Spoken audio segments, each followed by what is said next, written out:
স্বর্ণযুগের ১১তম পর্বে থাকছে খাইবারের ইহুদি গোত্র ও মদিনার মুসলিম বাহিনীর সংঘর্ষ, প্রতিশোধ ও চুক্তির ইতিহাস।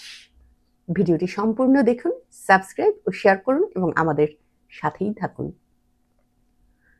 হুদাইবিয়ার সন্ধির মাত্র ২ সপ্তাহের মধ্যে যখন খাইবারের ইহুদিরা মদিনায় আক্রমণের প্রস্তুতি নিচ্ছিল, ঠিক তখনই নবীজি মদিনায় ইহুদিদের আক্রমণ করার সুযোগ না দিয়ে বরং তিনিই খাইবারে অতর্কিত আক্রমণের সিদ্ধান্ত নেন।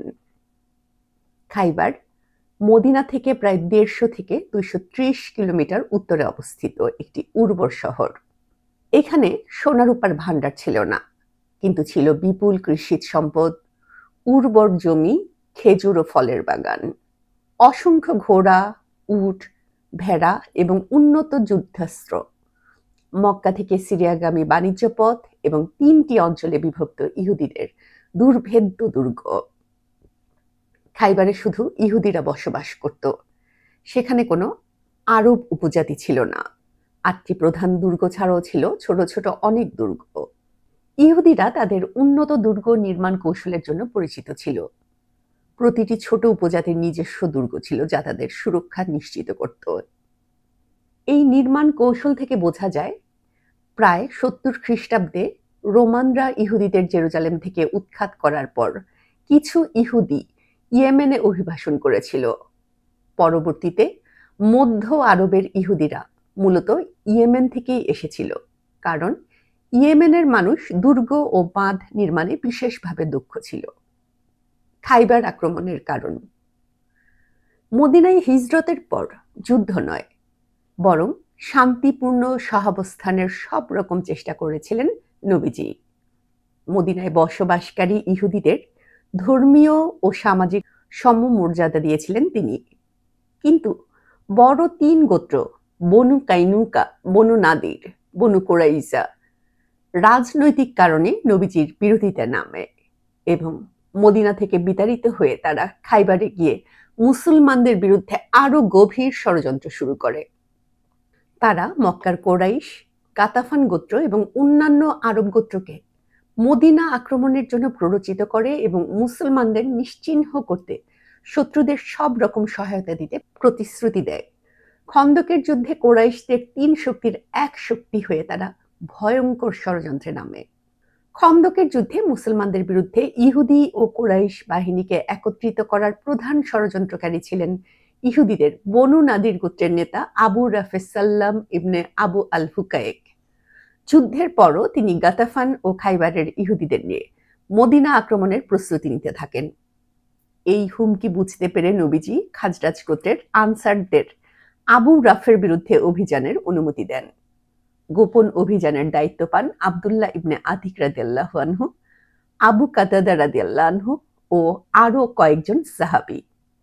রাতের অন্ধকারে তারা খাইবারে পৌঁছে কৌশলে আবু রাফের ঘরে ঢুকে তাকে হত্যা করে। খাইবারের ইহুদিরা ক্ষুব্ধ হয়ে আবু রাফের হত্যাকারীদের ধরার চেষ্টা করলেও ব্যর্থ হয়।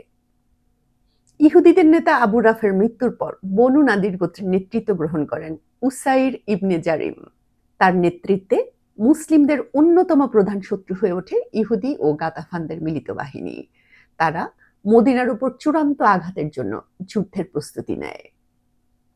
নবীজি খাইবারের ইহুদিদের যুদ্ধ উন্মাদনা বন্ধ করতে এবং শান্তির বার্তা পৌঁছে দিতে সাহাবী আব্দুল্লাহ ইবনে রাওয়াহা রাদিয়াল্লাহু আনহুর নেতৃত্বে ৩০ জন আনসারের একটি দল খাইবারে পাঠান। তারা ইহুদি নেতা উসাইর ইবনে জারিমকে সংঘাত পরিহার করে শান্তি চুক্তির প্রস্তাব দেন এবং নবীজির সঙ্গে আলোচনার জন্য মদিনায় আসার আহ্বান জানান। উসাইর এই প্রস্তাবে সম্মত হয়ে তার কিছু যোদ্ধা নিয়ে সাহাবীদের সঙ্গে মদিনার পথে যাত্রা করেন। কিন্তু অতীতের মতোই খাইবারের ইহুদিরা আবারও বিশ্বাসঘাতকতা করে। পথে উসাইর ইবনে জারিম অতর্কিতভাবে সাহাবী আব্দুল্লাহ ইবনে রাওয়াহা রাদিয়াল্লাহু আনহু এর ওপর আক্রমণ চালিয়ে তাকে হত্যা করার চেষ্টা করেন। তবে আব্দুল্লাহ ইবনে রাওয়াহা রাদিয়াল্লাহু আনহু দ্রুত প্রতিরোধ করেন। পাল্টা আক্রমণ করে উসাইর ইবনে জারিমকে তিনি হত্যা করেন। এতে ইহুদিদের সঙ্গে শান্তি স্থাপনের শেষ প্রচেষ্টাও ব্যর্থ হয়ে যায়। এরপর বানু নাদির গোত্রের নেতা ও সেনাপতি সাল্লাম ইবনে মিসকাম খাইবারের ইহুদিদের নেতৃত্ব গ্রহণ করে মুসলমানদের বিরুদ্ধে যুদ্ধের প্রস্তুতি নিতে থাকেন। তখনকার আরব সমাজ বেঁচে থাকার লড়াই নীতিতে পরিচালিত হতো, যেখানে প্রতিটি গোত্র সুযোগের অপেক্ষায় থাকত। এই বাস্তবতার প্রেক্ষিতে নবীজি কৌশলগতভাবে খাইবার অভিযানের ঘোষণা দেন। তিনি নতুন রণকৌশল তৈরি করে হুদাইবিয়ায় অংশগ্রহণকারী সাহাবীদের নিয়ে খাইবারে অতর্কিত আক্রমণের প্রস্তুতি নেন। অত্যন্ত দ্রুততার সঙ্গে মুসলিম সৈন্যবাহিনী নিয়ে তিনি খাইবারের উদ্দেশ্যে রওনা হন। যুদ্ধের সময় নিয়ে কিছু মতভেদ থাকলেও বেশিরভাগ ইতিহাসবিদদের মতে এটি 7ম হিজরির মুহররম মাসে শুরু হয়ে সফর মাসে শেষ হয়। হুদাইবিয়ার সন্ধির মাত্র 2 সপ্তাহ পরই মুসলমানরা অভিযানের প্রস্তুতি নেয়, যা রাসূল সাল্লাল্লাহু আলাইহি ওয়াসাল্লামের কৌশলগত পরিকল্পনার দক্ষতার প্রমাণ বহন করে। নবীজির নেতৃত্বে খাইবার অভিযান ছিল এক দুঃসাহসিক যুদ্ধ। মুসলিম বাহিনীতে সৈন্য সংখ্যা ছিল প্রায় 1600। অন্যদিকে খাইবারের ইহুদিদের 10,000 সৈন্যের সঙ্গে গাতাফান গোত্রের আরো 4,000 সৈন্য মিলে তাদের মোট শক্তি দাঁড়ায় প্রায় 14,000। মুসলমানদের প্রধান বাধা ছিল ইহুদিদের দুর্ভেদ্য দুর্গের প্রতিরক্ষা ভেদ করা। তাদের কাছে এমন কোনো অস্ত্র বা যুদ্ধ সরঞ্জাম ছিল না যা দিয়ে ইহুদিদের শক্তিশালী দুর্গ ভেঙে ফেলা সম্ভব হতো। তাই এই যুদ্ধ ছিল চরম পরীক্ষার সম্মুখীন। খাইবারকে 2 ভাগে বিভক্ত করা হয়েছিল। প্রথম অংশে 6 থেকে 8টি দুর্গ আর দ্বিতীয় অংশ একই সংখ্যক দুর্গ ছিল। প্রতিটি দুর্গ ছিল একটি স্বতন্ত্র গ্রাম সদৃশ, যেখানে প্রায় 5 শতাধিক মানুষ বসবাস করত। খাইবার অভিযানের সময় নবীজি একের পর এক কৌশল প্রয়োগ করেন, যা তার অসাধারণ নেতৃত্বের উজ্জ্বল প্রমাণ। মুনাফিক নেতা আব্দুল্লাহ ইবনে উবাই মদিনা থেকে খাইবারে বার্তা পাঠানো পর্যন্ত ইহুদিরা কল্পনাও করতে পারেনি নবীজি তাদের উপর আক্রমণ করবেন। তারা কোনো গোপন গোয়েন্দা তথ্য সংগ্রহ করতে পারেনি, কারণ নবীজি পূর্ববর্তী অভিযানগুলোর মতো এবারও সম্পূর্ণ গোপনীয়তা বজায় রেখেছিলেন। মদিনা থেকে খাইবারের দূরত্ব সাধারণত 5 দিনের পথ হলেও দ্রুত গতিতে অগ্রসর হওয়ার কারণে মুসলিম বাহিনী মাত্র 3 দিনে সেখানে পৌঁছে যায়। এরপর নবীজি একদল দ্রুতগামী ঘোড়সওয়ারকে বিকল্প একটি পথে পাঠান, যা সরাসরি গাতাফান অঞ্চলে পৌঁছে। মুসলিম বাহিনীর শোরগোল শুনে গাতাফানরা মনে করে নবীজি তাদের আক্রমণ করতে চলে এসেছেন। আতঙ্কিত হয়ে তারা নিজেদের রক্ষা করতে নিজেদের এলাকায় ফিরে যায়। ফলে গাতাফানরা ইহুদিদের কোনো সহায়তা দিতে পারেনি। ফলশ্রুতিতে খাইবারের মোট যুদ্ধ বাহিনীর সৈন্য সংখ্যা দাঁড়ায় প্রায় 10,000।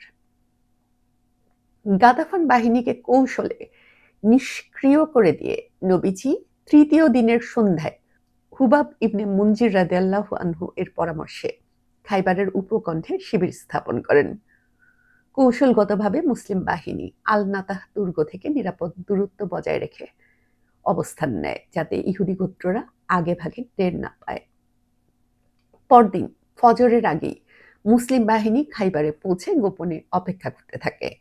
ভোরের আলো ফোটার সঙ্গে সঙ্গে ইহুদিরা যখন কৃষিকাজের জন্য বের হচ্ছিল, তখন হঠাৎ মুসলমানদের দেখে আতঙ্কিত হয়ে চিৎকার করে বলে, মুহাম্মদ ও তার বাহিনী এসেছে, মুহাম্মদ ও তার বাহিনী এসেছে। যদিও ইহুদিরা পুরোপুরি প্রস্তুত ছিল না, তবুও তারা জানত মুসলমানরা যে কোনো সময় আক্রমণ করতে পারে, কিন্তু তা যে এত দ্রুত হবে তা তারা কল্পনাও করতে পারেনি। ইহুদিরা দ্রুত তাদের দুর্গের ভেতরে প্রবেশ করে দরজা বন্ধ করে দেয়। নবীজি এই দৃশ্য দেখে বলেন, আল্লাহ মহান, খাইবার শেষ। তাদেরকে পূর্বেই সতর্ক করা হয়েছিল, আমরা শত্রুভূমিতে এসে পড়েছি, এখন ওদের জন্য এটা হবে খুবই অশুভ সকাল। এই প্রসঙ্গে আল কোরআনে উল্লেখ আছে, তবে কি ওরা আমার আযাব ত্বরান্বিত করতে চায়? ওদের আঙিনায় যখন আমার আযাব নেমে আসবে, সেই সকালটা ওদের জন্য হবে কত না দুর্ভোগের।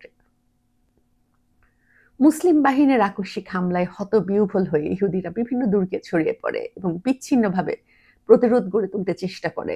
বিপুল সংখ্যক সৈন্য ও প্রচুর অস্ত্র শস্ত্র থাকা সত্ত্বেও তারা কোনো সমন্বিত প্রতিরোধ গড়ে তুলতে পারেনি।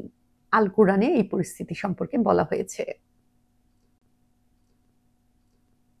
নবীজি খাইবারের যুদ্ধে অভিনব রণকৌশল প্রয়োগ করেন, যা আধুনিক নগর ও জঙ্গল যুদ্ধে ব্যবহৃত হয়।